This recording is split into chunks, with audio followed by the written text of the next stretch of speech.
clutching her chest in a different ER, was dismissed as anxious until it was too late. The weight of that loss pressed against Patricia's ribs now, heavier than the pain itself. She was a marketing consultant who'd clawed her way through corporate boardrooms and microaggressions to build a life of purpose. She'd mentored young black women, taught them to navigate spaces that weren't built for them.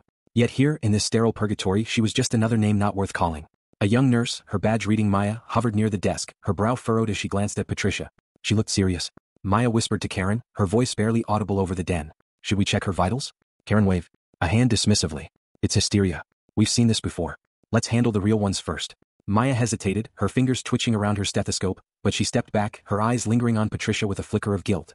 Time stretched, each minute a vice tightening around Patricia's chest. Her vision dimmed further, the room tilting as she gripped the armrests.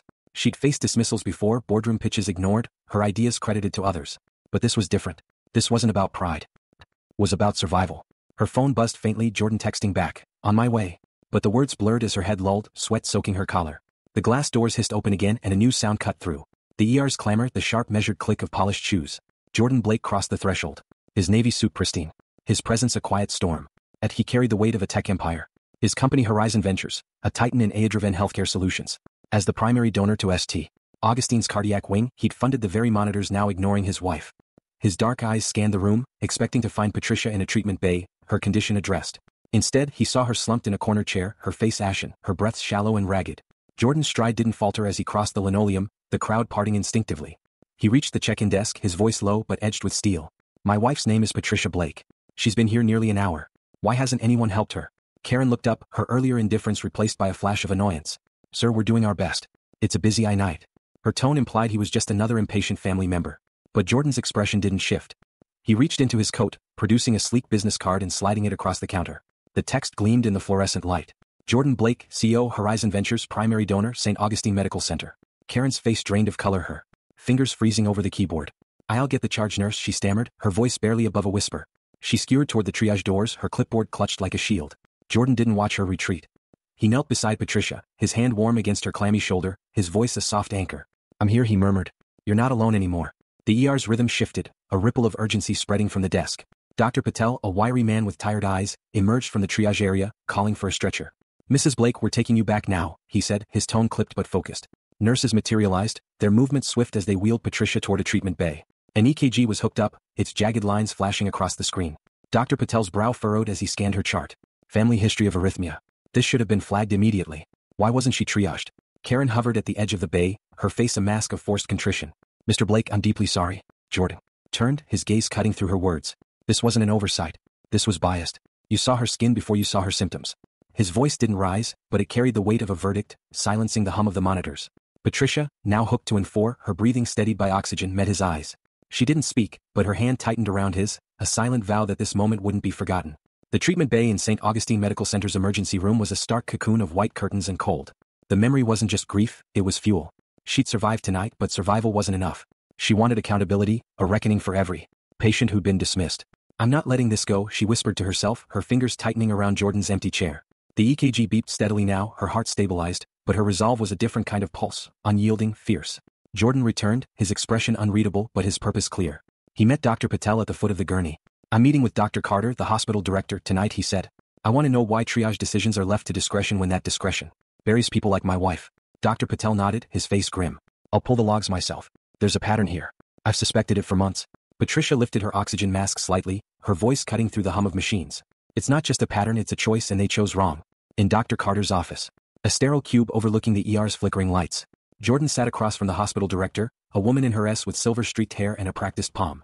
Mr. Blake, we're horrified by what happened, Dr. Carter began, her hands folded tightly. But the ER is chaotic. Mistakes happen. Jordan leaned forward, his voice like tempered steel. This wasn't a mistake. It was biased. My wife's chart had a family history of arrhythmia, yet she waited an hour while others were seen in minutes. I want the triage protocols, training records, and wait time data now. Dr. Carter hesitated, her composure faltering. We'll cooperate, but let's keep this internal. The hospital's reputation. Jordan cut her off. The hospital's reputation is built on my wife's survival.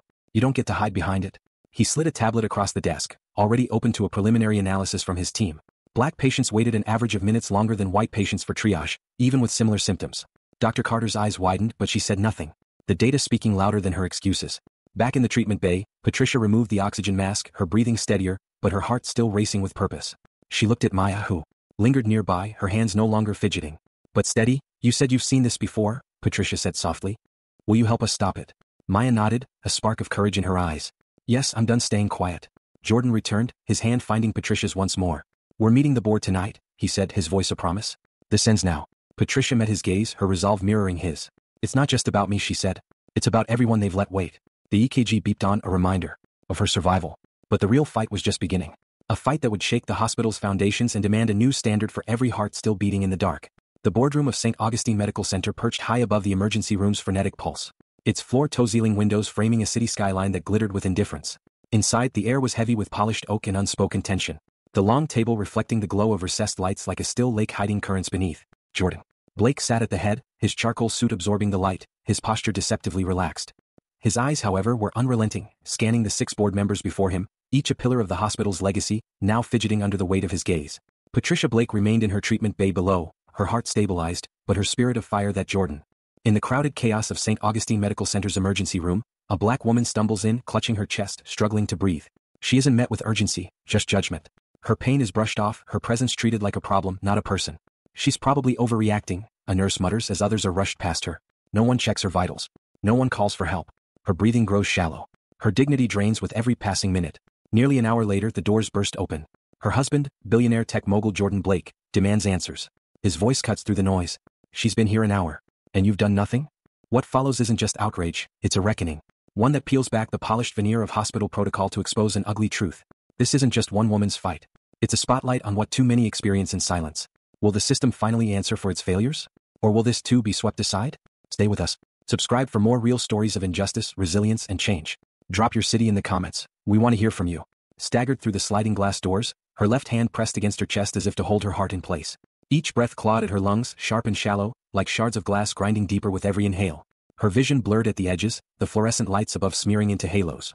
Sweat glistened on her brown skin, beating along her temple as she steadied herself against the check-in desk, her free hand gripping the counter's edge. Please, she gasped, her voice fraying. It's my chest. Can't breathe. The eye. Nurse behind the desk, a middle-aged woman with a name tag reading Karen, flicked her gaze up from her computer screen. Her eyes skimmed Patricia, her simple navy blazer, her tightly coiled hair pulled into a neat bun before dropping back to the monitor with a faint sigh. Have a seat, ma'am, Karen said, her tone flat, mechanical. We'll call you when it's your turn. Patricia's knees trembled, but she forced herself to stand taller, her voice straining through the pain. Bat, I'm dizzy. Please. Karen's lips pursed, a flicker of irritation crossing her face. Ma'am, black women often overreact to pain. Let's stay calm, okay? Take a seat. The words landed like a slap, casual yet cutting. Each syllable laced with a presumption Patricia had heard too many times before. She swayed, clutching the desk tighter, but Karen had already turned away, typing with deliberate focus. Across the crowded waiting room, a white woman in her S, clutching her forehead, shuffled in, murmuring about lightheadedness. Within minutes, a nurse with a clipboard ushered her through the triage doors, her steps brisk, her voice soothing. Patricia blinked, disbelief mingling with the haze of pain. She lowered herself into a hard plastic chair, the cold surface biting through her slacks. Her pulse hammered in her ears, a frantic rhythm drowning out the ER's chaos. She fumbled for her phone, her fingers trembling as she typed a quick message to her husband, Jordan. I hear they're calling names. I'll update. The waiting room was a mosaic of suffering. Coughs, whimpers, the low hum of anxiety. But Patricia felt invisible, her pain reduced to a footnote in the room's frenetic script. She closed her eyes, trying to steady her breathing, but memory surged unbidden. Her mother decades ago. Carried into this room. He was here not just for her, but for every patient whose pain had been dismissed by the system he'd helped fund. Dr. Dr. Helen Carter, the hospital director, sat to his left, her silver hair pulled taut, her expression a careful mask of professionalism. Across the table, Dr. Richard Langley, a silver-haired cardiologist with a lineage tied to old money, leaned back, his fingers steepled as if to anchor his authority. The other board members, executives and stakeholders, shifted in their leather chairs, their faces a mix of unease and calculation. Jordan broke the silence, his voice low but resonant like a storm gathering on the horizon. Tonight we address a failure, he said, sliding a tablet across the table. Its screen glowed with data, triage logs, wait times, and a damning minute disparity for black patients. My wife Patricia nearly died because this hospital chose bias over protocol. Dr. Carter cleared her throat, her tone measured. Mr. Blake, we're reviewing the incident with utmost seriousness, but triage is complex. Nurses rely on judgment under pressure. Jordan's eyes narrowed, a flicker of disdain crossing his face. Judgment that ignored a family history of arrhythmia in Patricia's chart. Judgment that left her gasping for an hour while others were seen in minutes. That's not complexity. That's prejudice. He tapped the tablet, pulling up a time-stamped log. At p.m., Patricia Blake's triage entry was marked low priority by Nurse Karen. Explain that. Dr. Langley leaned forward, his voice smooth but patronizing. Jordan, mistakes happen in high-pressure environments. Karen's been with us for years. She's built this ER's Efficiency. Surely we can resolve this quietly to protect the hospital's reputation. Jordan's jaw tightened, but his tone remained even. The hospital's reputation is built on trust, Richard. You don't earn trust by burying a woman's pain because her skin doesn't match your definition of urgent. Patricia's name lingered in the air, a reminder of the human cost behind the numbers. Flashbacks surged through Jordan's mind as he spoke, moments that forged his resolve. Years ago, as a young black entrepreneur, he pitched AI solutions. To skeptical tech boards, their smiles thin, their questions laced with doubt. He'd sworn to Patricia he'd use his wealth to dismantle those barriers, to ensure no one else faced the erasure he'd endured. Now, in this boardroom, he saw the same subtle arrogance in Langley's eyes, the same assumption that power could smooth over injustice. This isn't about one nurse, Jordan continued, his voice cutting through the room's stale air. It's about a system that lets her make those calls unchecked. Cases in months. Minority patients delayed, reassigned, or dismissed, all with Karen's override. A younger board member, Dr. Emily Chin, adjusted her glasses, her voice cautious. The data is troubling, but proving intent is difficult. How do we know this wasn't just human error? Jordan's lips curved into a humorless smile. He swiped the tablet, revealing a digital trail. Karen's login overriding Patricia's triage entry at PM flagged as non-urgent despite chest pain. This isn't an error, he said. This is a choice made with admin access only. A senior nurse like Karen has intent is in the pattern. The room fell silent, the weight of evidence pressing against their defenses. Dr. Carter shifted, her hands clasped tightly. We'll revise triage protocols, Mr. Blake. But escalating this publicly could damage patient trust. Jordan leaned forward. Still. Its air thick with antiseptic and urgency. Patricia Blake lay on a gurney, her chest still tight, but her breathing steadied by an oxygen mask. The EKG monitor beside her traced erratic peaks, a visual echo of the arrhythmia threatening her heart. Her eyes heavy with exhaustion, darted to the flurry of nurses adjusting 4 lines and whispering to Dr. Patel, whose furrowed brow betrayed his alarm. Family history of arrhythmia, he muttered, flipping through Patricia's chart on a tablet. This should have been prioritized. Oh, was this missed? Is this? His question hung unanswered, a silent accusation in the sterile space. Patricia's fingers curled around the thin hospital blanket, her mind clawing through the fog of pain.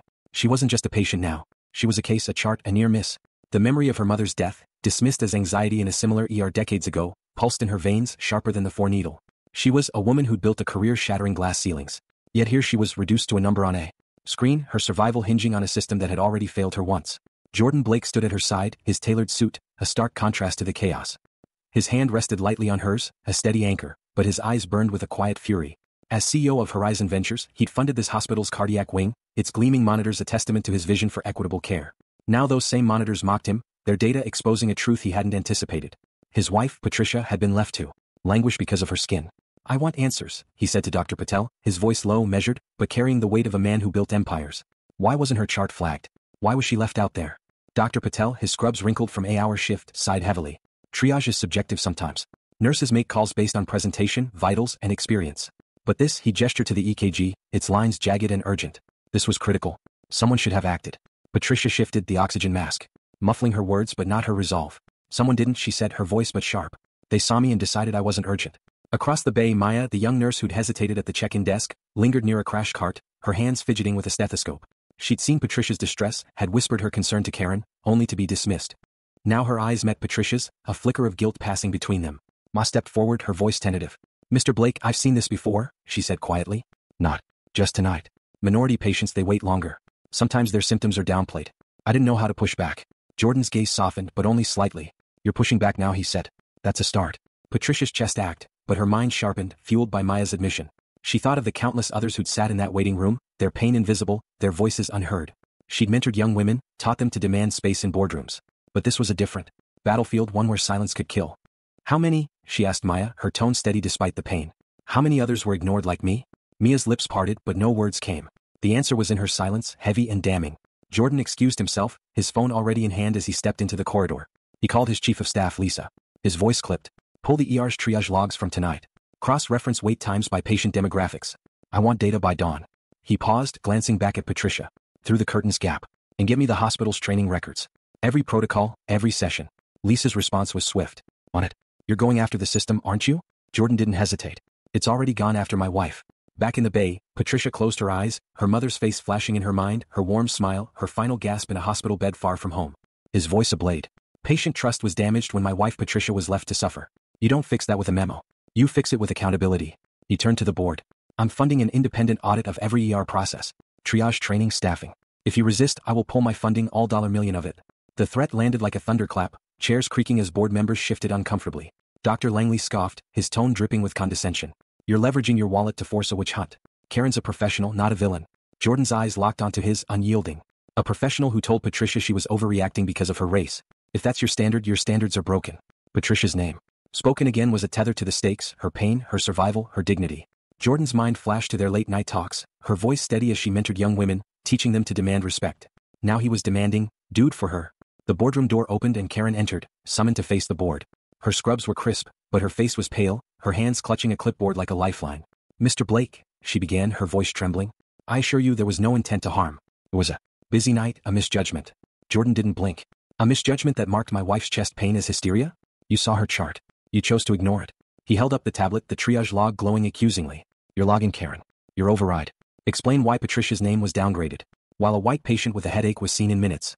Karen's mouth opened, then closed, her eyes darting to Dr. Langley for support. He offered none, his gaze fixed on the table. I thought it was a standard call. She stammered. We prioritized based on presentation. Jordan's voice dropped cold and precise. You prioritized based on bias and it nearly cost Patricia her life. The room's silence was suffocating, broken only by the faint hum of the city beyond the windows. Dr. Carter stood, her voice strained but resolute. We'll cooperate with the audit, Mr. Blake, and we'll review Nurse Karen's conduct. Jordan nodded, but his eyes remained on Langley. This isn't just about one night. It's about a culture you've let fester. Fix it or I'll dismantle it. He rose, the tablet tucked under his arm, his exit, a quiet promise of consequences. As the door closed behind him, a board member's phone buzzed, a leaked audio clip from the meeting already in a journalist's inbox. The fight was no longer contained and Patricia's story, still unfolding below, was about to ignite a reckoning far beyond these walls. The dawn broke over St. Augustine Medical Center with a pale, unforgiving light, casting long shadows across the hospital's glass facade. Inside, Patricia Blake lay in her recovery room. The soft beep of a heart monitor, a steady companion to her thoughts. Her chest still ached, a dull reminder of the arrhythmia that had nearly claimed her. But her mind was sharp, alive with purpose. The sterile walls, once a cage of dismissal, now felt like a stage where her story was unfolding. Her phone propped on the bedside table buzzed with notifications, news alerts, social media tags, a flood of voices echoing her pain. A headline blazed across the screen. St. Augustine are accused of racial bias and triage delays. The boardroom confrontation recorded by an unseen ally had leaked before sunrise, its audio rippling through the city's digital veins. Patricia scrolled through the article, her breath catching at the transcript of Jordan's voice. Sharp and unyielding. You prioritized based on bias and it nearly cost my wife her life. The words were a mirror to her experience, a validation of the hours she'd spent gasping in the waiting room, invisible to those meant to save her. She'd always been a private advocate, mentoring young black women in quiet boardrooms. But now her story was public, raw, unstoppable. Patricia Protocol trended on social media, a hashtag born from strangers who'd read the leak and seen their pain reflected. I waited 2 hours with a broken arm, one post read. They said I was dramatic, wrote another. Patricia's fingers trembled as she scrolled, each story a thread in a tapestry of shared injustice. In his downtown office, Jordan Blake paced before a wall of screens, his team analyzing data streams from the hospital's triage logs. The leaked audio had ignited a firestorm and he was stoking it. His phone buzzed with a call from Dr. Richard Langley, the board member whose condescension had grated in the boardroom. You've made your point, Jordan, Langley said, his voice smooth but edged with urgency. This public shaming risks the hospital's funding, its credibility. Let's contain it. Jordan's response was ice cold. You contain my wife's pain for an hour, Richard. Now the world sees what you tried to hide. He hung up, his focus returning to the screens where data revealed a stark truth. Black patients were systematically sidelined, their wait times a silent indictment of the hospital's practices. Patricia, propped against pillows, opened her laptop. She wasn't ready to speak publicly. Not yet. But the weight of the stories flooding her inbox demanded a response. She began typing a blog post for her university's ethics forum. Her words deliberate, searing. When you're left to wait in an ER, gasping for breath, it's not just time you lose. It's dignity. It's trust. It's the belief that you matter. She titled it Invisible in the ER. Her fingers pausing over the keys as memories searched. Her mother's misdiagnosed heart condition. The way Patricia had vowed to never let silence win again. This wasn't just her story. It was a call to those who'd been erased, a beacon for those still waiting. In the ER below, Maya, the young nurse who dared to speak up, stood at a supply closet, her hands steady but her heart racing. The leak had changed everything. Staff whispered in break rooms, some defensive, others relieved. Maya slipped into Patricia's room during a quiet moment, her voice low. Mrs. Blake, I've seen it happen before. Patients like you overlooked. I stayed quiet too long. If you need me to testify to share what I've seen, I will. Patricia met her gaze, seeing not just guilt but resolve. You're not just testifying for me, Patricia said softly. You're doing it for everyone who didn't make it out of that waiting room. Maya nodded, her jaw tight, a spark of courage igniting. Jordan, meanwhile, stood before a conference call with his Horizon Ventures team, directing them to release the triage data publicly. No redactions, he instructed, his voice firm.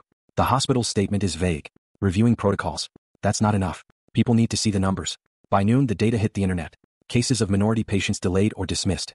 Each timestamped, each linked to senior staff overrides. The response was immediate. Activists shared infographics, journalists demanded interviews, and patients posted videos recounting their own ER dismissals. Patricia read the posts from her bed, her heart swelling with a mix of grief and hope. She'd never wanted to be a symbol, but these voices made her pain feel less solitary. Dr. Carter, the hospital director, issued a press release, a carefully worded promise to investigate disparities, but it rang hollow against the leaked audio's raw truth. In a private meeting, she called Jordan, her voice strained. "We're cooperating, but this public exposure is chaos. Donors are pulling back." Jordan's reply was unflinching. "Good.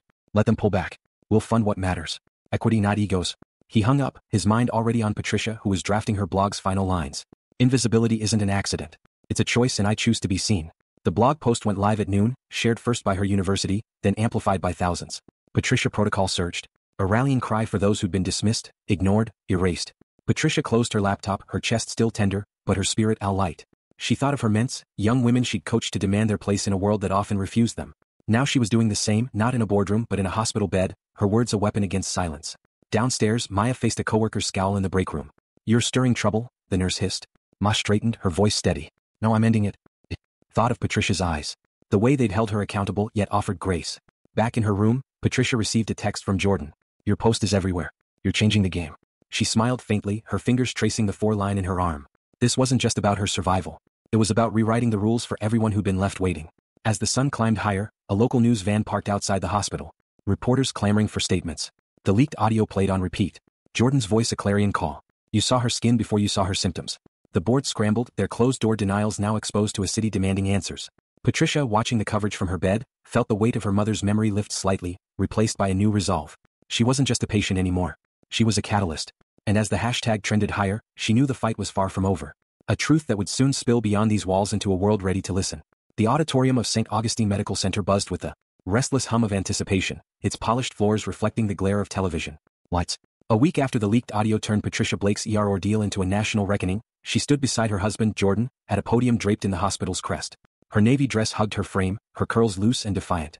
Her presence a quiet command despite the lingering ache in her chest. The arrhythmia that had nearly claimed her was under control. But the fire in her eyes burned brighter than ever. Reporters, hospital staff, and community advocates filled the queue. Seats, their whispers a tide of curiosity and expectation. Patricia's blog post, Invisible in the ER, had ignited a movement, and now she was here to give it a name. Jordan spoke first, his voice steady, resonant, cutting through the room's hum.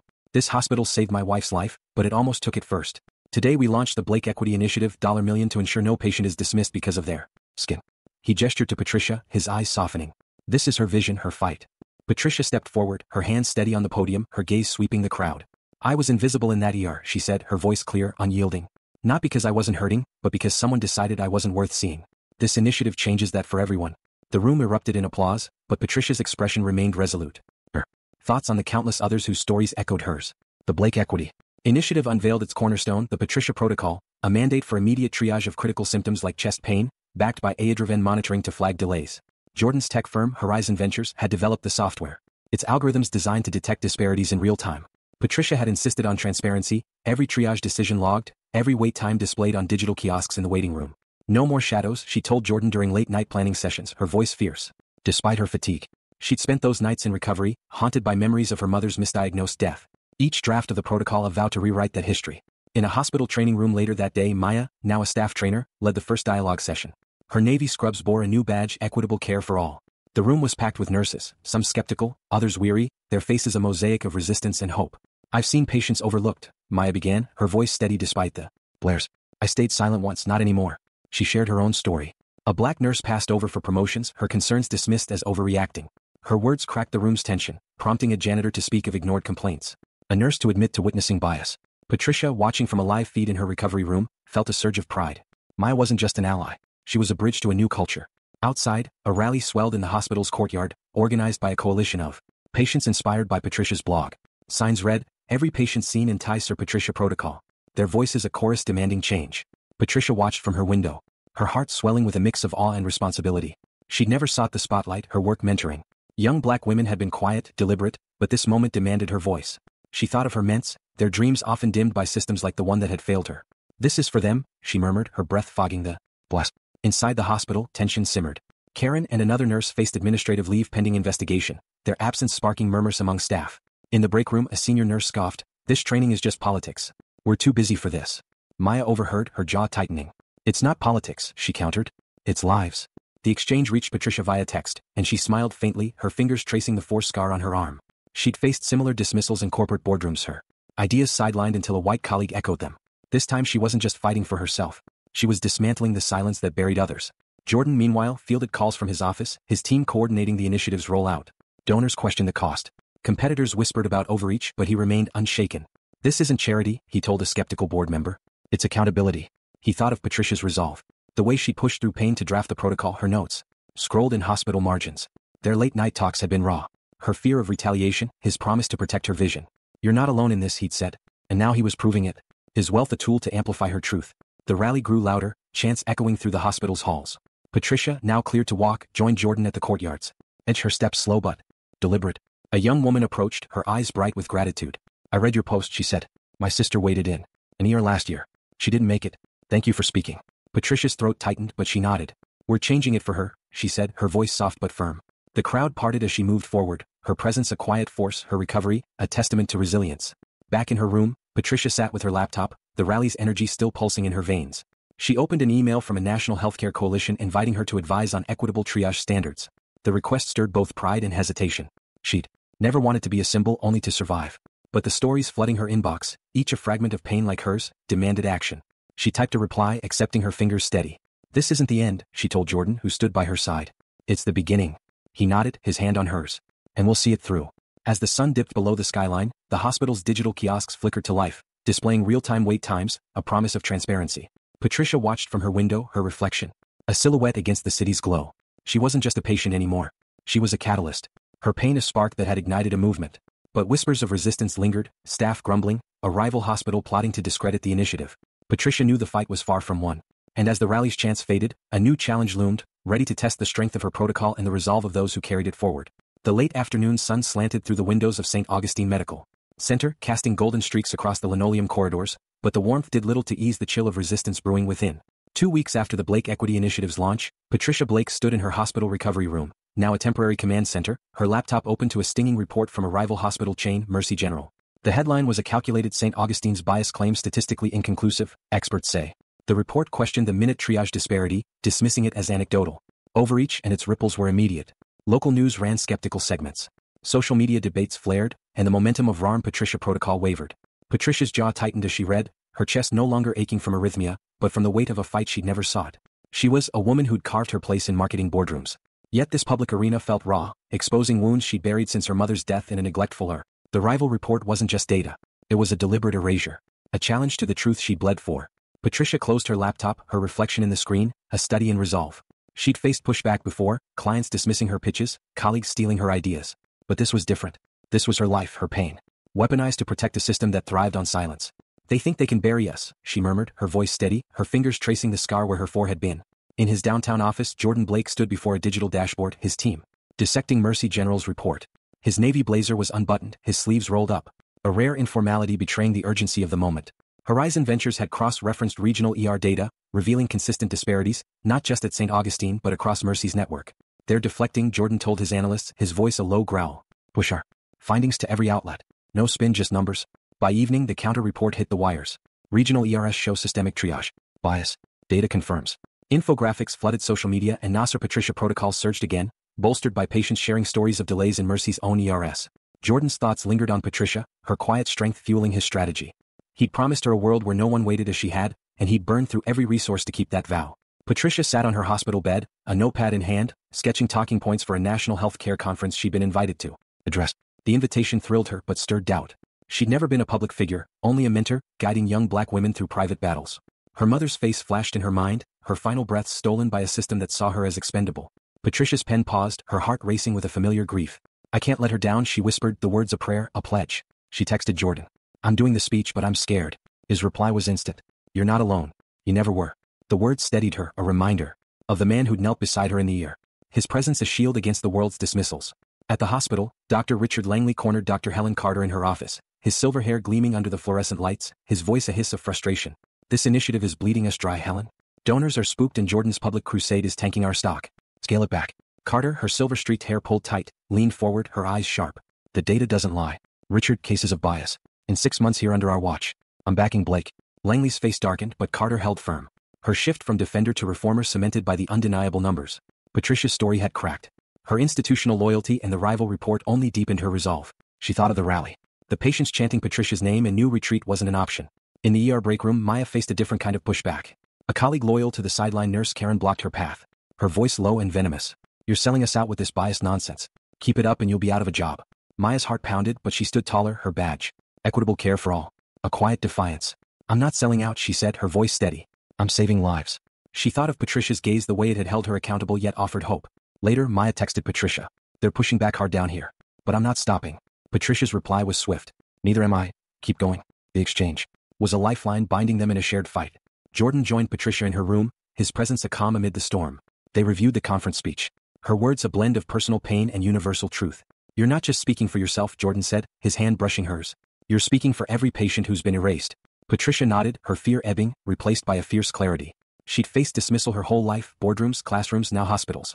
But this time her voice would reshape the narrative. "They can't unsee us now," she said, her eyes meeting his, a spark of defiance igniting. The rival reports' fallout continued with Mercy General doubling down. Their CEO dismissing the counter data as manipulated, but the public wasn't swayed. Patient testimonials overwhelmed their denials. Each story a brick in the wall Patricia had begun to build. She watched the coverage from her bed, her laptop glowing with messages from strangers. "Your story saved my mom. I spoke up in the ER because of you." Each one was a balm easing the scars of her ordeal. She thought of her ments, their dreams often dimmed by systems like Mercy's, and knew her speech would be for them too. As night fell, Dr. Carter met with the board, her voice firm. "We're not scaling back. The Patricia Protocol is working. Wait times are equalizing. We lead or we fall." Langley stormed out, his influence waning. But the others nodded, swayed by data and public pressure. She'd known. Accountability was coming. Karen's actions weren't isolated, but a symptom of a culture that rewarded bias. "This isn't about punishment," she said, addressing the news without naming it. "It's about ensuring no patient waits because of who they are." The crowd erupted, some standing, others clapping, a wave of solidarity washing over her. But the victory was marred by Karen's response. A defamation lawsuit filed that morning, claiming she was scapegoated for systemic flaws. The news reached Maya via a colleague's text. Her stomach twisting, she stepped into the ER corridor, where a digital kiosk displayed wait times, now equal across demographics, a testament to Patricia's fight. Maya's resolve hardened. She'd testify against Karen, her voice no longer silenced by fear. She thought of Patricia's gaze in the recovery room, its blend of challenge and grace, and knew she couldn't falter now.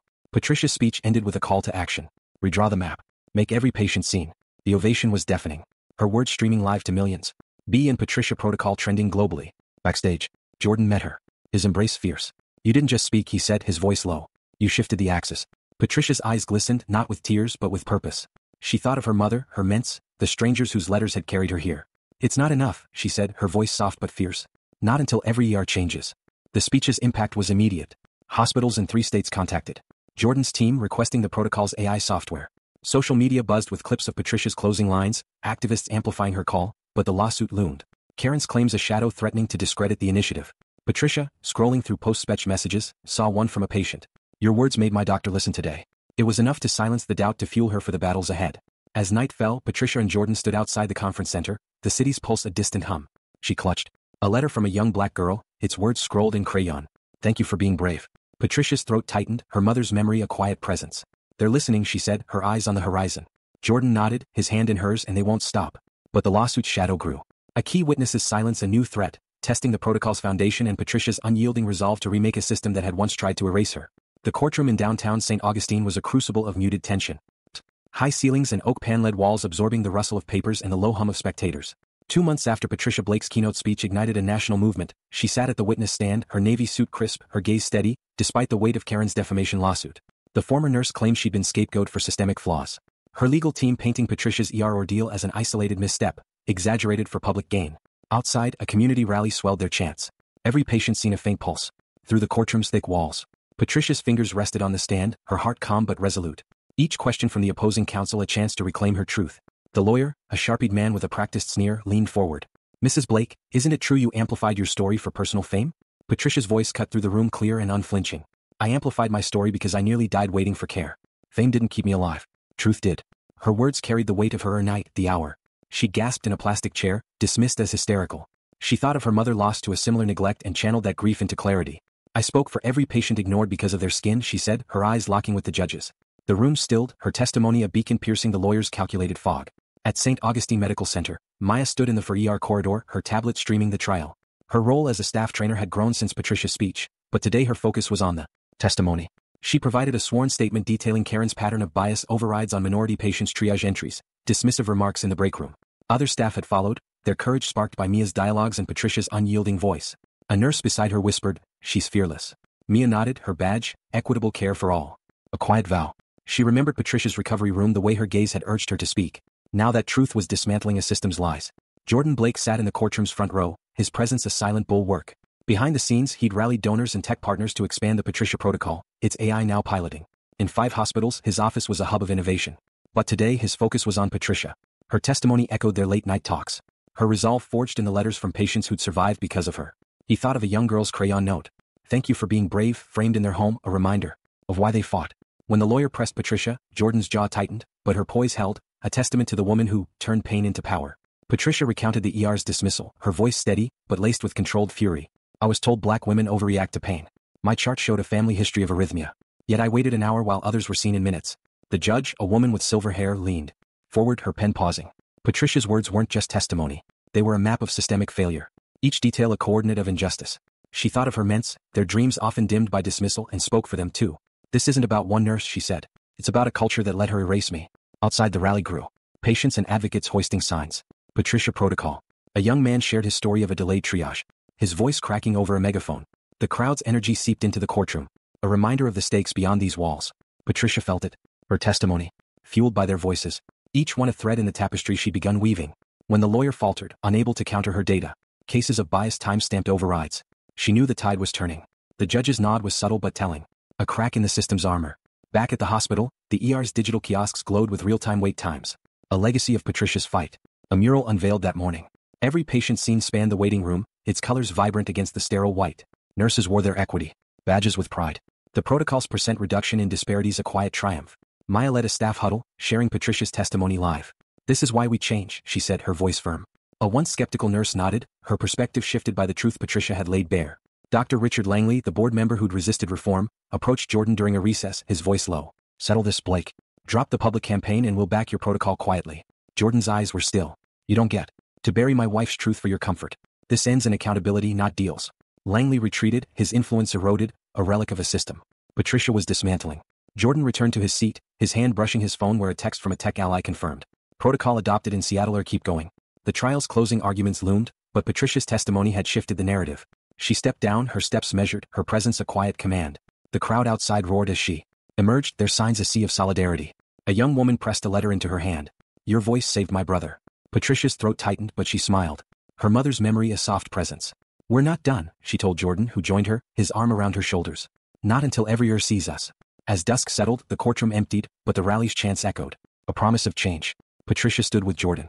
The city's skyline a backdrop to their shared resolve. The lawsuit's outcome was uncertain, but her truth had prevailed. A spark igniting a broader reckoning. A national regulator's announcement flashed on her phone. An industry-wide investigation into triage bias inspired by her protocol. Patricia's eyes met Jordan's, her voice soft but fierce. "They can't unhear us now." The fight wasn't over, but the world was listening. And her story, etched in data, murals, and lives saved, was rewriting the rules of care. The late spring air carried a quiet promise as Patricia Blake stepped into the renovated cafeteria of St. Augustine Medical Center. Its once sterile walls now vibrant with community art and soft lighting. 3 months after her courtroom testimony turned the tide against systemic bias, Patricia returned not as a patient, but as a beacon of change. Her emerald blouse caught the glow of a chandelier, her curls loose, her presence a quiet command. The cafeteria transformed into a communal hub, bore a plaque honoring the Patricia Protocol, its words etched in bronze. Every patient seen. Patricia's heart swelled. The memory of her ordeal, a gasping hour in a waiting room, dismissed by bias, now a catalyst for a legacy that stretched beyond these walls. She paused at a mural, its colors depicting hands of every shade linked in solidarity. A young nurse, her badge gleaming with equitable care for all, approached. "Mrs. Blake, it's an honor," she said, her voice trembling. Patricia smiled, her eyes warm. "The honor's mine. You're making this real." She thought of her mother lost to a neglectful ER and felt her spirit in this space where transparency, digital kiosks, flashing wait times had replaced silence. The protocol now adopted by hospitals nationwide used Jordan's AI to monitor triage disparities, ensuring no one waited as she had. Patricia's fight, born in pain, was reshaping care across borders. At home that evening, Patricia sat with Jordan in their study, a framed print out of her ER triage confirmation. On the desk, time-stamped a relic of survival. She opened her laptop, emails from her marketing firm glowing with updates on her ments, young black women she'd guided through corporate battles. "They're thriving," she told Jordan, her voice soft but proud. Her mentorship had always been her quiet rebellion, but now it carried the weight of her public stand. A flashback stirred, coaching a shy intern to demand credit for her ideas. The same fire Patricia had summoned in the courtroom. "This is for them," she murmured, her fingers tracing the frame. Jordan, his suit jacket draped over a chair, leaned back, his eyes on her. Your protocols. Open source now, he said. Hospitals in Canada want it. You didn't just change St. Augustine. You're rewriting the rules. His tech firm had released the AI software freely, a gift to a world stirred by Patricia's voice. He thought of their late-night talks, her resilience despite threats, her speech that had sparked a movement. You're the blueprint, he added, his hand finding hers. Patricia's smile was faint but fierce. We're the blueprint, she corrected, her gaze steady, a partnership forged in fire. At the hospital, Dr. Helen Carter, now a reform advocate, met with Patricia to discuss a national training program. Her office, once a fortress of institutional caution, was lined with data charts showing the protocol's impact. Wait time disparities nearly eliminated. Patient trust soaring. Your story forced us to see, Carter said, her silver-streaked hair catching the light.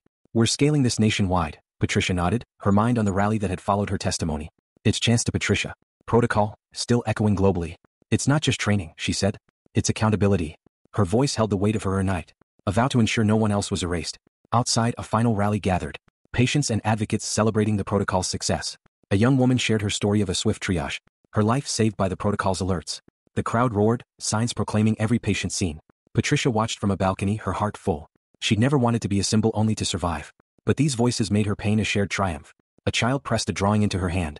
Stick figures under a heart labeled thank you. And Patricia's throat tightened. For my mom, she whispered, her mother's memory a quiet guide. Later, at a national forum streamed globally, Patricia spoke, her voice a clarion call. This isn't about one ER or one patient, she said, her eyes sweeping the virtual audience. It's about rewriting the rules so no one waits to breathe. Clips of her speech trended, every patient seen a global hashtag. Stories pouring in from patients who demanded care and won. Patricia stood tall, her burgundy blazer a nod to her keynote, her resolve unbroken. She thought of her ments, their futures brighter because of this fight, and felt a quiet victory. Back at St. Augustine, the ER hummed with purpose. Maya, now director of staff training, led a workshop. Her dialogues uncovering new voices, nurses, aides, patients who'd once stayed silent. A digital display showed zero disparity in wait times, a testament to Patricia's legacy. This is her work, Maya told her team, her voice thick with pride. She remembered Patricia's recovery room, the gaze that had urged her to speak, and carried it forward, a torch for change. At home, Patricia and Jordan stood on their balcony. The city's skyline, a canvas of possibility. She held a folder. Proposals to expand the protocol to clinics, schools, and prisons. Is starting, Jordan said, his voice warm. They want your blueprint. Patricia looked at the stars, her mother's memory a soft light. Then let's give it to them, she said, her voice fierce. But they need to know it's not about systems, it's about courage. As the night deepened, St. Augustine's cafeteria glowed. A space where patients, staff, and community dined together. No one invisible. Patricia's legacy wasn't just the protocol. It was the promise etched in every badge, every screen, every life saved. She'd stood in an ER gasping, dismissed. But now her name was a revolution. A map redrawn. A world where no one waited to breathe. Thank you for joining us on this powerful journey through the Patricia Protocol, a story of resilience, justice, and transformation. Patricia Blake's fight against systemic bias in the ER reminds us that one voice can redraw the map of care, ensuring no one is left unseen. We're grateful for your time and hope her story moved you as much as it did us. What did you feel? Did it spark memories or questions about fairness in healthcare? Share your thoughts in the comments below and let us know where you're listening from. Your voice matters. Don't forget to like, subscribe, and hit the notification bell to catch our next story where courage meets change in unexpected ways. Until then, stay brave, stay kind, and never doubt the power of standing up for what's right. See you soon for another tale that just might shift your perspective.